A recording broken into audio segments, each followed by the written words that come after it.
So if you're not sure if you're in the right place, this webinar is Tap into the Strategic Power of Global Mobility Management. It is being hosted by Meghan Biro of Talent Culture, and we're joined by our special guest, Robin Clowes of Dell. So a little bit about Meghan. Meghan is a globally recognized HR tech analyst, author, speaker, and brand strategist. The founder of Talent Culture, she hosts Work Trends, a popular weekly Twitter chat and podcast. Her career spans across recruiting, talent management, digital media, and brand strategy for hundreds of companies, from startups to global brands like Microsoft, IBM, and Google. Meghan can be regularly found on Forbes, Sherm, Talent Culture, and a variety of other outlets. You can find her on Twitter and Instagram at Meghan M. Biro. A little bit about Robin. Robin is the Director of Global Mobility and Immigration at Dell. She joined Dell in 2004 to build out their growing expatriate program and has since expanded her role to lead the company's global mobility and immigration program worldwide. Robin started her mobility career by accident, as I'm sure many mobility people do, through the real estate and destination services side, and then worked 14 years at Applied Materials, one of the largest suppliers of products and services in the global semiconductor industry, where she was responsible for U.S. relocation, expatriate, and tax program, and the U.S. immigration program. So with those introductions out of the way, I'm going to hand it over to Meghan to get us started. Thank you so much. I am so excited to be here. We are talking about global mobility with Robin Clowes, the head of mobility at Dell. Dell is a powerful example of a constantly changing and growing organization that uses global mobility management to transform talent development and, most importantly, solve key business challenges. These have a universal application. Companies of all sizes can use these lessons learned at Dell to tackle your own global mobility challenges, because I know you have them. If we properly execute a global mobility management program, it's a win for all sides, right? This elevates the employee experience. It boosts engagement. It empowers alignment between companies and their workforce on a global scale. In this day and age, employees not only expect global mobility possibilities, but also the support systems and safety net to actually make it work. I know many of you out there are frustrated with big, complex systems right now. And if you're dealing with global mobility, having a really good system in place is absolutely vital to your success. So today we're going to look at how companies can harness global mobility to boost recruitment, improve talent development, and most importantly, increase retention. We are going to cover tips and tricks, best practices, and what works and what doesn't. I'm really looking forward to this collaborative conversation today with Robin. So please stick around for our Q&A about how to leverage the strategic power of global mobility management. Okay, so let's go over what I'm going to cover today. I'm going to look at the importance of a solid, effective, and modern global mobility management system, no matter what size or nature of your organization, how global mobility plays a strategic role in Dell's talent management strategy. We're going to find out all the secrets here, so stick around. The forcing functions and business challenges that led Dell to reframe their global mobility. How Dell integrated a new approach to global mobility into their own organizational design, people, processes, and systems. We're going to see where Dell itself is in the future, including global mobility as well as AI initiatives. And the bigger implications, of course, of global mobility for any organization, and a few final tips on how to get it right. Last but not least, Robin and I are going to do a Q&A with all of you, and we're excited to see your questions. So thanks for being here. So Sean, do you want to hop in and let's give the audience a poll. Let's make sure everybody's awake out there. Everybody have their coffee and tea and water. Yeah, it's always fun to get the audience engaged to get started. So you should see a poll question pop up on your screen right now. So obviously the question is, what is the most pressing global challenge for your organization heading into 2019? Is it reducing paperwork and redundant tasks for our managers. We're trying to convince employees to accept relocations and be open to that idea. Or is it handling administration, logistics, compliance, taxes, all the little bits and pieces that go into, the day-to-day of running your mobility program? So we'll leave this open here for just a few more seconds to allow folks to input their responses. It'll give us an idea of what's on your mind. All right, just a few more seconds. It looks like most everyone has gone in and voted. Okay. Let's go ahead and close this. All right, so some interesting results that we have. 16% of respondents said that reducing the immense load of paperwork and redundant tasks for our managers is the most pressing issue. Only 5% said that trying to convince employees to consider and accept relocation. So that's not too much of a struggle for the teams here. The biggest, though, overwhelming, almost 80%, handling the administrative logistics from keeping up with compliance and handling tax, etc., to meet the needs of individual employees and their families. That's a lot of people that are concerned with that. Robin, Megan, any thoughts on your end on the results of these polls?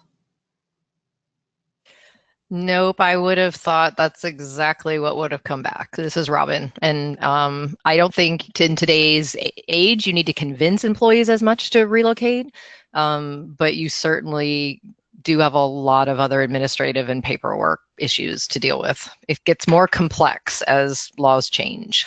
Totally. Okay. So thank you for weighing in, everyone. I want to talk about the big picture first. Why it's important to tap into the power of your global mobility management right now. I'd say it's critical. Global mobility is really about getting the best talent in the best seat, regardless of where that is in the world. Says Steve Black. He's the co-founder of the HR tech company Topia. Most people want to relocate if given the chance. Millennials and Gen X increasingly see global mobility as a means to help them fulfill long-term career ambitions. This is according to a recent report by Wakefield Research for Topia. Most professionals, and we're talking 70% in the US, 75% in the UK, big numbers here, they see relocating to another branch in the same company as a career advancement opportunity, even if there's no raise or promotion involved. Nearly all hiring executives, and 96% in the US, 97% in the UK, they believe that relocation programs have enormous value. There's really another reality at the heart of this also. In this Amazon-style culture of today's customer experience, the customer is at the center. Customer and consumer technology in general plays a huge role in this. Highly personalized, right? We want it flexible. We want it responsive. We want it available all the time and everywhere, basically. What? We want it all, right? So when you want to do that work, you want it to be where you are. These transformations have had such a profound impact on work and how we need to deliver HR services, including global mobility. This is where it comes in play, right? The employee experience really has to be at the center of this. A comprehensive system of support. This is tackling all those practical issues to financial administration, to compliance, visas, helping people relocate smoothly, safely, and securely, because I know that that's probably top of mind for you. Because if you think about it, from an employee's perspective, relocating should not just be on them. Today's employees really expect their employers to be able to facilitate, to support, and this includes options to match who they are. So you really want to get into everybody's individual career and life needs at this point with that power and scope to address all these different issues that are involved in the headache we sometimes know as relocation. So any sort of a cookie cutter approach probably is not going to work right now.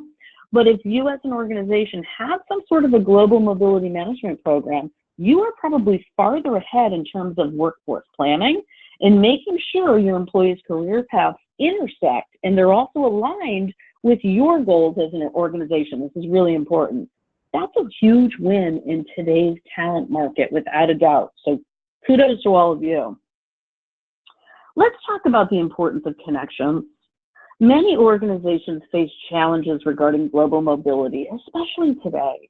And we're not just talking about the giant enterprises, we're talking about small and medium organizations as well. The global mobility services and software industry is responding to the transformation of the workforce by expanding. Its forecast is going from a $3.4 billion industry in 2017 to a projected $7.1 billion in 2023. This is a mere 4 years away if you actually think about it. So if you're a larger company that's been around a while with practices and systems that trace back, we'll call these legacy processes, they're probably pretty hard to streamline and they don't connect all that well together. So your team winds up doing a whole lot of redundant work, which is again a headache. So it's really hard to put together these pieces for so many teams. And I think the solution is to update. You want to upgrade from those legacy processes. You want to make that administration easier. You want to facilitate faster workflows and achieve better compliance. And also, most importantly, you want to give your employees access to what they want. Guess what they want right now the most? More control. So you really need a way to connect old systems into new ones. So this is so very important. I want to move on and talk a little bit about the hit list. Here are some of the functions a GMM software platform should be able to do from a management perspective. You want to be able to automate workflows. You want to be able to do dimensional reporting. You want to have accurate assignment management, budget management, forecasting. You're definitely going to want assistance with all those regulatory and compliance requirements as well. So for employees, successful global mobility management should provide them with support, services, access, information, flexibility, and again, we're coming down to one thing, freedom. The freedom to do some of this work on their own. This means 24/7 support, savable, changeable, interactive task lists, loads of information and guidance. You want to give them self-service, resources from chatbots to people to answer questions, and solutions that relate to all the range of life needs and work needs. All right, here's the exciting part. We're going to dive into how global mobility plays a strategic role in Dell's talent management strategy. Dell is a large, ever-evolving company that has really made a point of evolving its management system to maximize the engagement and potential of its people and to help them maximize the opportunities of global and relocation assignments. The company is inherently involved in mergers and acquisitions as part of its business strategy, as you may know, bringing in existing organizations with their own sizable population of employees. So pretty complex stuff we're talking about here. These new members of the Dell corporate family often have their own processes, the resources, the requirements. So how does Dell handle all this? I'm going to give you some stats. They were founded in 1984. They are an American legacy company that has grown into a multinational tech corporation. Between 1998 and 2017, it grew from 8,400 employees to 138,000. Think about that. That's enormous. This is a diverse population of employees. They are spread around 180 countries around the world. And in 2017, it was number 35 on the Fortune 500. It has literally made the ranks of best places to work and best employers on so many lists. I couldn't even begin to keep up with it. They have spent a cumulative $12.8 billion in R&D over the past 3 years alone. So, like any tech company, if not any company, it really has to keep evolving and improving to survive. And always adding. It adds locations, it's adding teams, leadership, you name it. In 2016, Dell acquired the data storage company EMC for $67 billion, and the largest tech merger in the history. And they became Dell Technologies. And now they are Dell, Dell EMC, Pivotable, RSA, SecureWorks, VMware, and VirtuStream. A lot of stuff going on here, right? Let's talk about team effort. Dell's GM and immigration program includes a global team of 4 members managing mobility and 9 members managing immigration, including an immigration leader. Their global team sits in the US, Panama, UK, Slovakia, and Singapore. This is an extremely diverse team from no less than 10 different countries. And just to give you a picture of what happens here, the global relocation volume this year will exceed 2,600 moves. This includes global expatriates, country-to-country relocation, U.S. domestic relocation and intern programs, domestic Canada, Brazil, and Mexico, and rotation programs. How's that? And domestic India and China is actually handled locally. So in sheer numbers, global immigration volume at Dell is growing due to the movement of the global workforce and opportunities in other countries. And it's not just about the employees, but most importantly, it's about their families too. So let me bring in Robin Clowes. She, again, is the head of mobility at Dell. She is part of Dell's formidable team and on the front lines of leveraging global mobility as a powerful strategy and leading in terms of best practices. So we want to hear a lot more from you today, Robin. So, hi, Megan. How are you? Good. How are you? I'm good. So we're talking about evolution, right? Dell is providing people with greater access to the world and around the world through technology. So in a sense, creating a digital infrastructure. Would you say that that's right? That is right. Dell's purpose is to create technologies that drive human progress. And our vision as a company is to become an essential infrastructure company. So if you look at our hiring strategy and our mobility strategy, we are hiring in a very global environment. We have thousands of requisitions worldwide. It creates hundreds of home host combinations for us to move our employees. The mobility needs to keep up with technology and that infrastructure in order to keep up with the company. As Dell began evolving their global mobility to fit their own evolution, they approached it with that same perspective, right? All about being innovative to provide good experience for their employees. There's many of us here that are evolving really quickly. So I think it's important to know which practices are outdated and should be left behind, and what should stay. So talk to us about how Dell treats global mobility in the past versus right now.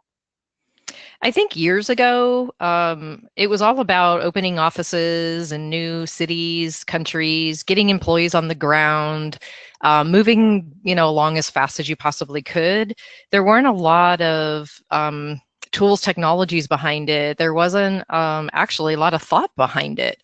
It was just move quickly, and we didn't really have the technology we have today on our fingertips. We had spreadsheets, we had binders, we had things I never want to return to in order to facilitate this complicated space. So how does it play a strategic role now when you talk about talent management at Dell? I think today it's really about getting the right people to the right places in a timely fashion to help the business grow. And I think that we partner with HR in identifying career growth for leaders, as an example.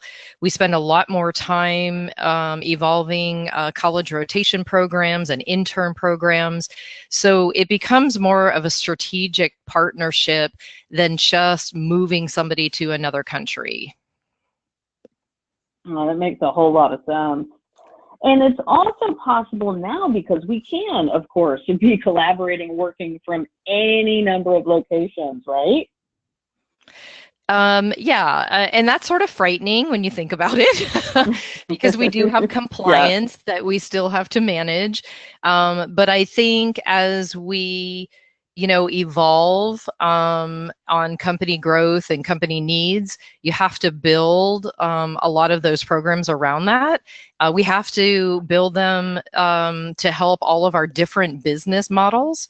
and honestly keep the business moving. But as the business shifts and changed, you mentioned the EMC acquisition. As we shift and change, you have to start to continue to accommodate that. You can't just stay still with it. You have to move forward with it. It's very important to keep up with it. And I think that the world gets smaller as technology becomes more efficient and is out there, but that makes our jobs more difficult. No question about it. I want to dive in a little bit about why Dell reframed global mobility. I want to talk about the forcing functions and business challenges that led Dell to reframe global mobility. Talk a little bit more about mergers and acquisitions and how it affected your approach. And then how do you remain in control of the direction when there's so many forces? Yeah, M&A work is a critical part of the global mobility strategy. A lot of companies do a lot more M&A work than they've ever done in the past 20 years. So you have to make sure you have a seat at the table in every deal. We're part of the M&A team, and it helps us remain compliant. It helps us partner with HR for information and employee communications. And then as you integrate companies, you again evolve and change as a company. So we have to evolve and change. One of the things is, we evolve from a one size fits all approach to a flexible approach. You can't have all of these companies merge together and just put policies and practices together. They don't work. So to accommodate the different needs, we really had to change our direction. And look at it differently, and then look at each of the businesses differently and what their growth and talent strategy is. So one size fits all from years ago that we used to do doesn't apply, and it wouldn't apply a lot in an M&A situation. And you don't want to become the gatekeepers, because eventually that's ultimately what happens to you, right? You become that gatekeeper. Really, you want to be strategic. So you want to make sure that you ebb and flow with that. And then at the same time, try to keep it as uncomplicated as possible, which is really difficult, but put that flexibility in there.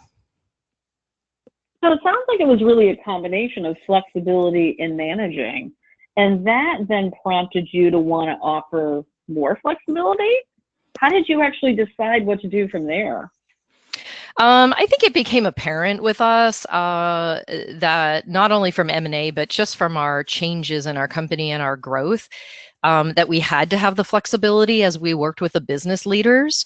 You have to be able to manage within reason, but you can't start, keeping everything one size fits all.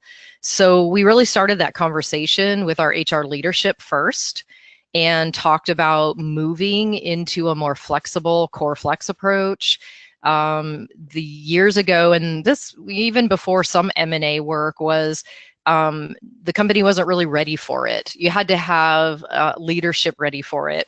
And so we got feedback that it's a great idea. We love the concept. We don't know that we're there yet as a company and a corporation.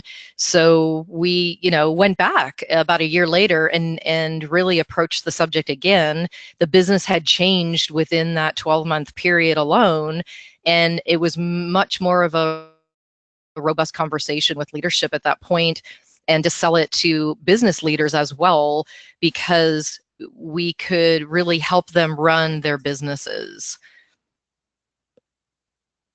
Well, in terms of the organization, it seems like once your people are on board with flexibility, you've then reached a new phase, in a sense, regarding global mobility. Is that right? Yeah, I think the company matured, especially to agree with the concept that not everyone has to be treated the same. Everyone's personal needs are different. And if you look at other parts of the programs, when you're dealing with compensation, right, that is also different. So it is a mature conversation. No question about it. So tell me, how did you integrate a new approach to global mobility into your own organizational design, the people, processes, and systems? For instance, leadership. I mean, how did you go about getting executive buy-in? Because I know that's tricky. Yep, and it takes a long time. It's not something that comes very quickly. I think first and foremost, the team has to change their mindset to leave traditional relocation programs behind or traditional thoughts behind. If any of us have been in the business as long as I have, which I'm not going to say how long, we really have to let go of some of what we have been sort of raised with and take a look at, is it okay to treat people differently? And everyone has different kinds of, issues. It doesn't translate. And this is some of the feedback initially was it's going to create employee relations issues. It hasn't created issues. I don't expect it to ever create issues. And a lot of that is our transparency. You have to be very transparent if you're going to go in a flexible program and treat people ultimately different because they have different individual needs and different family needs. So we approached it with, getting leaders on board, educating them on the complications of mobility, telling them how, we are involved in payroll, tax, immigration, legal, employment law, compensation, every piece of it. And once they understand that complexity, they have a whole new respect for, relocating people. Mm-hmm. Yeah, it sounds like you probably were buried in some paperwork along the way. Oh, for sure. Yeah. We freed up. Yeah, we freed up our global mobility team a lot to work with HR by cleaning up a lot of back office paperwork and invoicing and payroll and all the things that like I said earlier, would never want to go back to, because you then can't spend that strategic time with your business leaders and your HR leaders. No question about it. So Robin and Sean, I think it's time we actually hear from the audience on this too, because this is a really fascinating conversation. And I want to hear what's on everybody's mind today. All right, and the poll should be launched here. How do you present global mobility to the employees in your company? Is it only available to job candidates, people that you're bringing in versus existing employees? Is it only for your high performers and most loyal employees, or do you offer it as a benefit to everyone so that they can grow professionally within your company and also in the future? So we'll leave this up for just a few seconds here. Looks like about half of our attendees have voted. And it looks already like we're getting an interesting and somewhat one-sided response here. So let's see. All right. Most everyone has responded. I'm going to go ahead and close the poll. All right. Some interesting response here. So only 8% present global mobility to employees that they're hiring. 28% they offer it as a benefit for high performers and loyal employees. But 64% they offer it to everyone as an opportunity to grow professionally within and outside their company. So that's pretty interesting, and I would say good to see. What do you think, Robin, Meghan?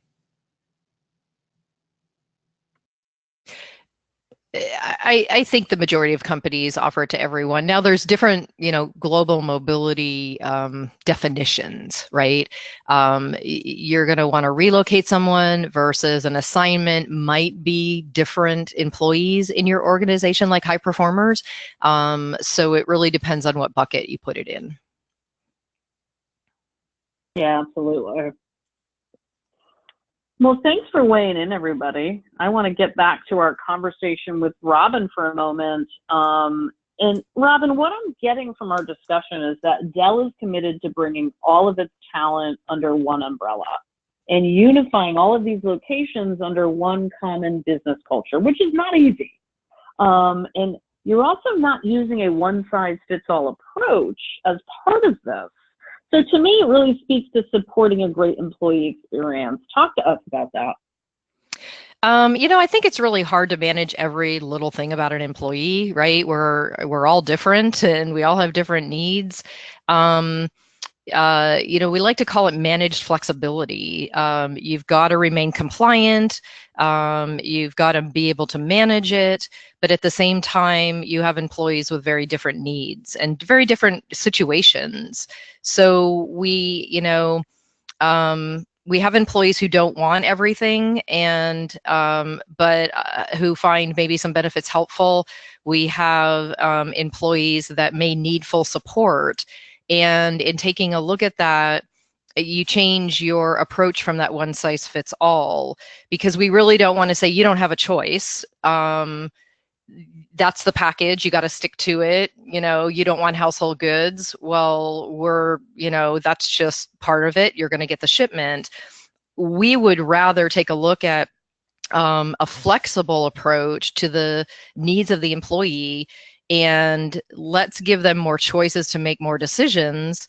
And then let's help facilitate that with apps that are on the market now, the technology that's out there, the information sharing that is way more relevant than it used to be, in order for them to make better decisions and us to help them make those decisions. I think that's elevating the customer experience. And in the future, technology is going to continue to help us really elevate that employee experience. Do you think it's working right now?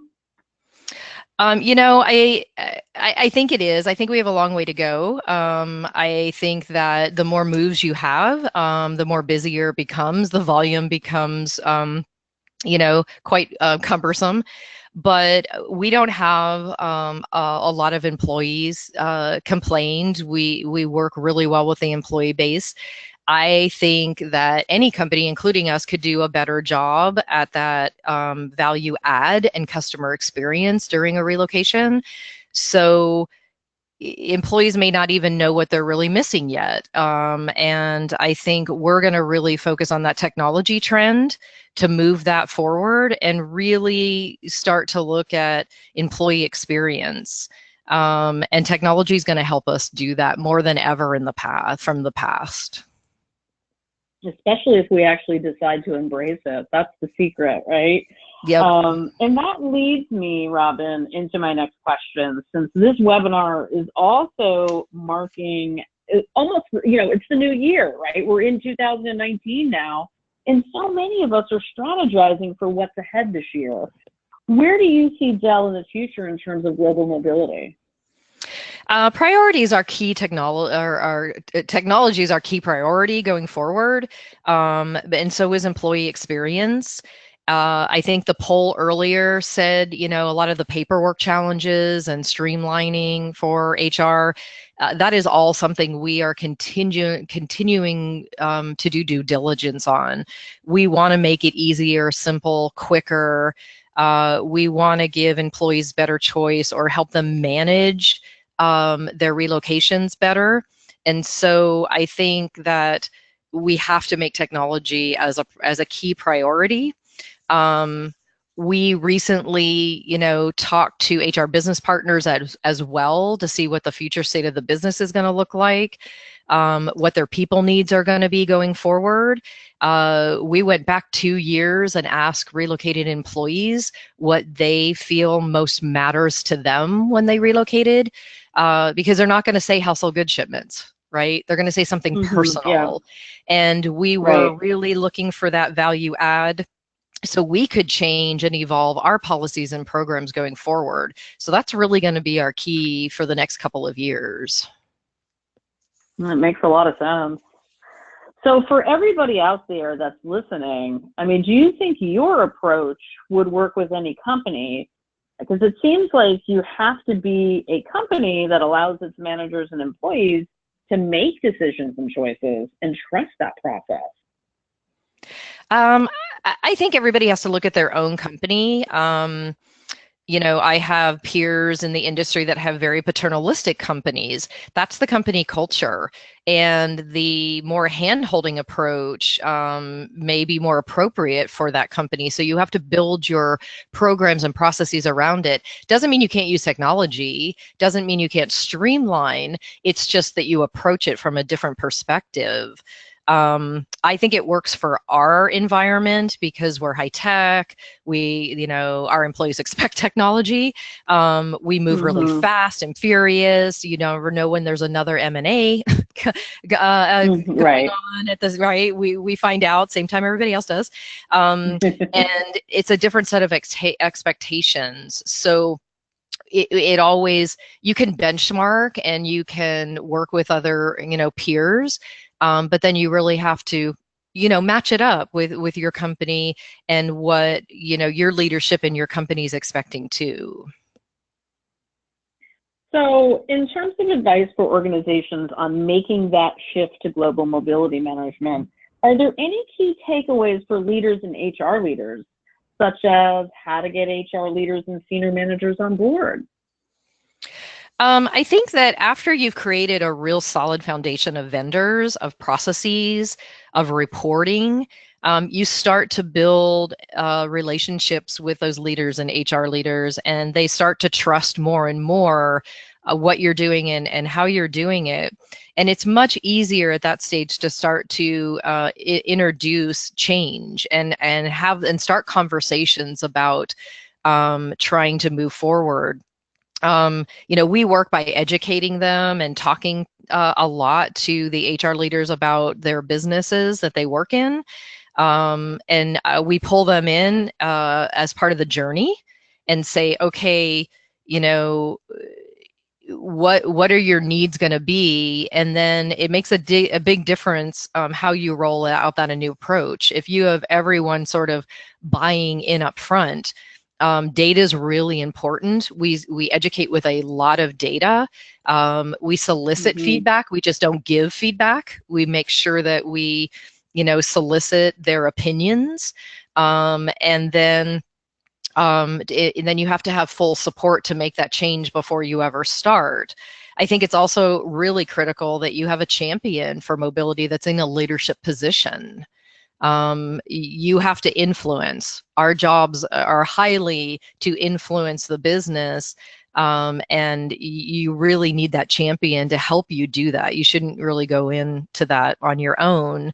And then we do a ton of education as well, a ton of training. There's always training going on.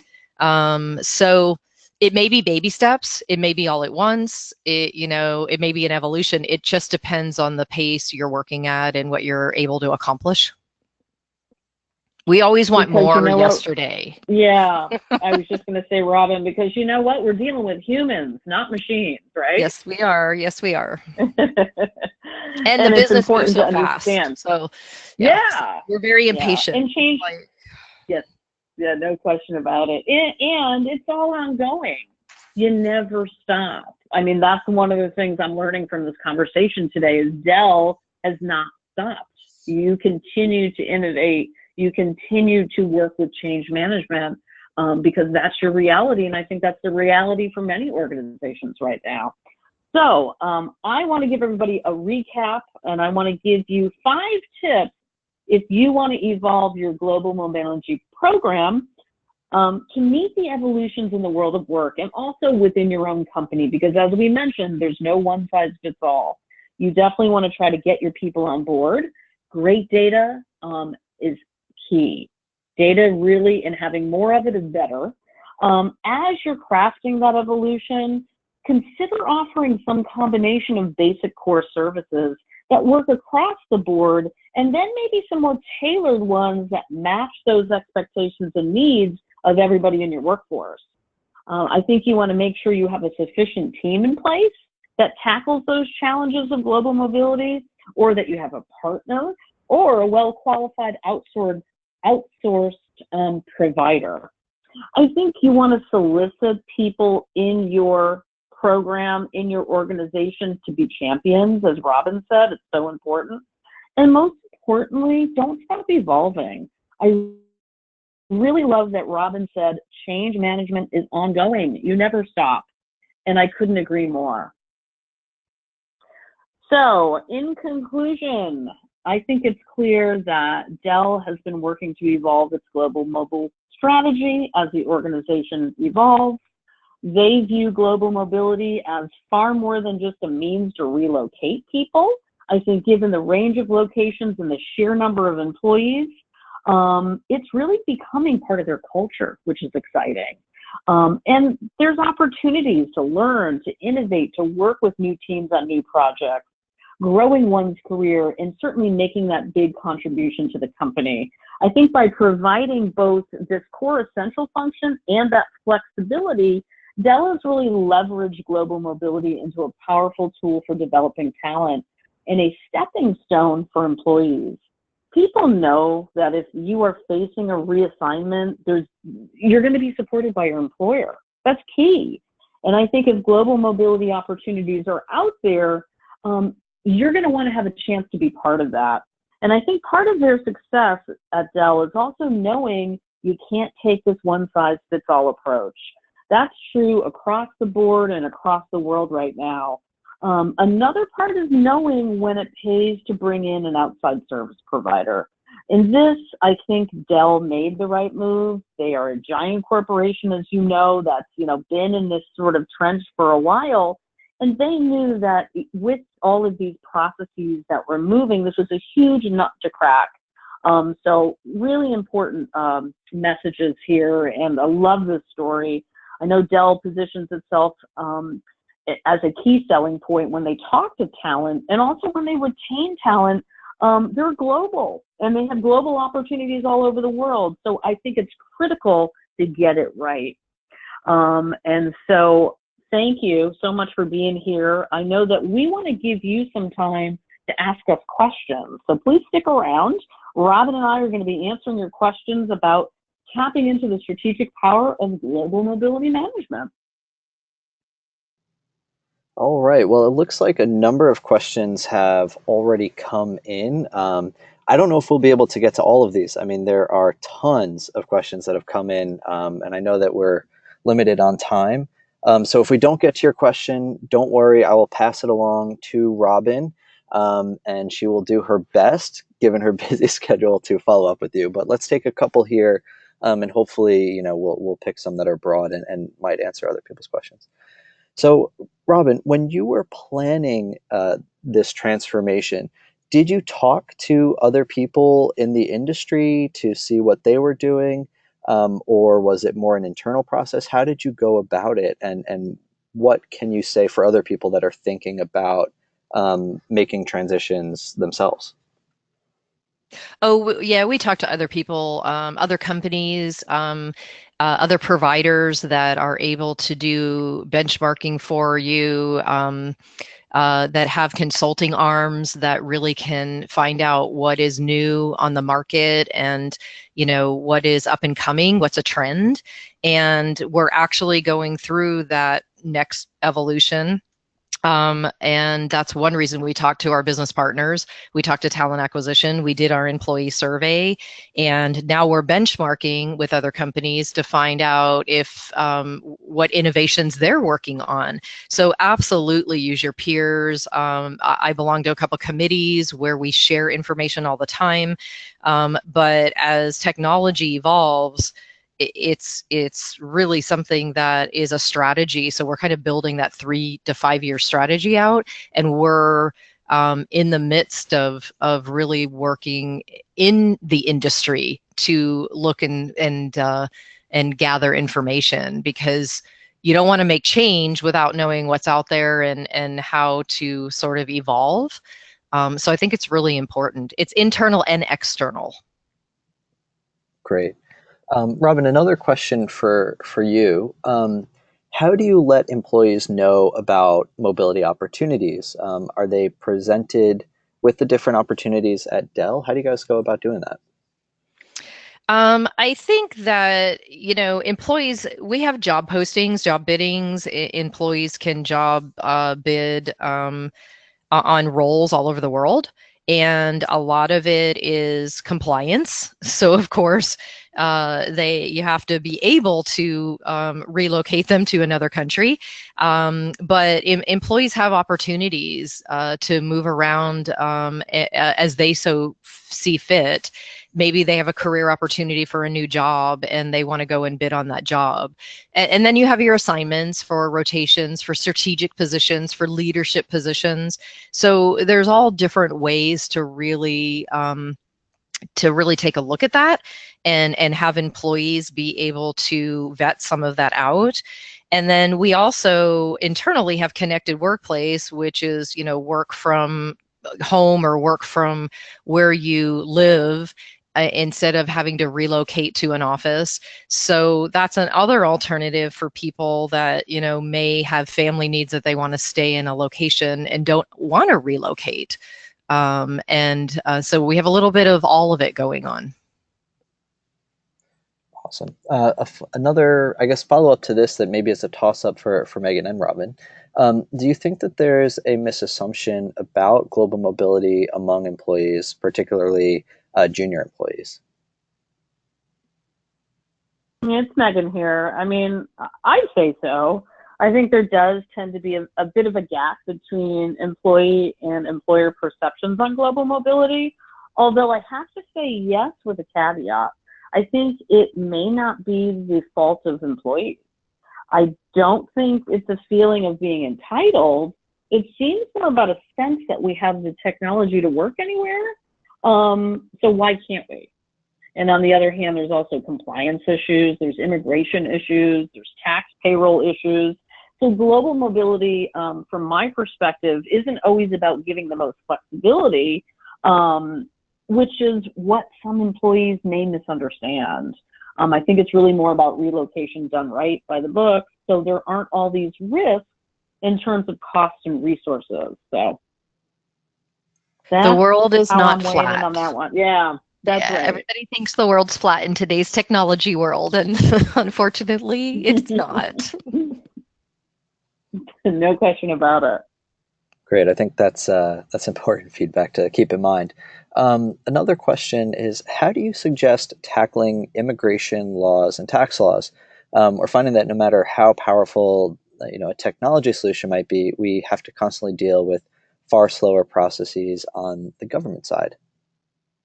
Yeah, that's reality. I think you have to set expectations up front to your businesses, to your employees, to talent acquisition, to everyone, that you have to deal with these matters. Immigration, tax are not keeping up with technology. They are, way behind the curve. And in some cases, they're going the opposite way for compliance and making it more difficult. Immigration's becoming harder as everybody's protecting their borders. There's a lot of, archaic processes out there. And it's really hard to take someone who grew up in the tech world and can't figure out why everything has to be paper driven and handwritten and submitted via the mail, and why do I need a photocopy of that? But that is reality, and you have to set a lot of expectations, and that's a constant problem that we are always dealing with, and I don't know that that's going to go away anytime soon. Yeah, totally. It seems like the efficiency on the government side is definitely lagging behind what organizations would have ideally. Robin, this is a bit of a question for you. Has it ever been the case that in a company that had been acquired or merged, you found some different best practices on the mobility side that you've been able to incorporate into the overarching mobility philosophy, or how do you guys handle that? Yeah, you do take a look at best practices. So you take a look at both, especially with large acquisitions. It's not so much relevant for smaller ones because sometimes they don't even have standard, mobility practices or something. But you do with larger ones take a look at what both companies are doing. What are the best results of both of those to try to blend them together. And then you do some benchmarking and kind of layer it on top of that to see where you should, sort of migrate your policies to. One of the good things about Core Flex is we were able to do that easier than a one size fits all program, because then you were able to move and incorporate maybe some of those best practices in there. So it makes it a lot easier when you have acquisitions that you're really, really dealing with. But I think you should always keep your eyes and ears open. There may be a better process or a better employee experience or some kind of element that you want to bring in to the program. Totally. I think it's, like you said, being open, being flexible, and always being willing to change. So, Change is about a daily thing at Dell. So, Mm-hmm. And so important for Dell and every organization out there, because that is our reality right now. great. So as we approach the top of the hour, we've overshot our goal of 45 minutes by a little bit, but I want to thank everyone for joining us for today's webinar. As a reminder, there will be a recording available, so you can always go back and reference that, hear any nuggets and tips, takeaways from the webinar that'll be available to you. I want to thank so much Meghan and Robin for taking the time out of their day to present to us, and also I know a lot of preparation went into this webinar. So thank you both so much for joining us.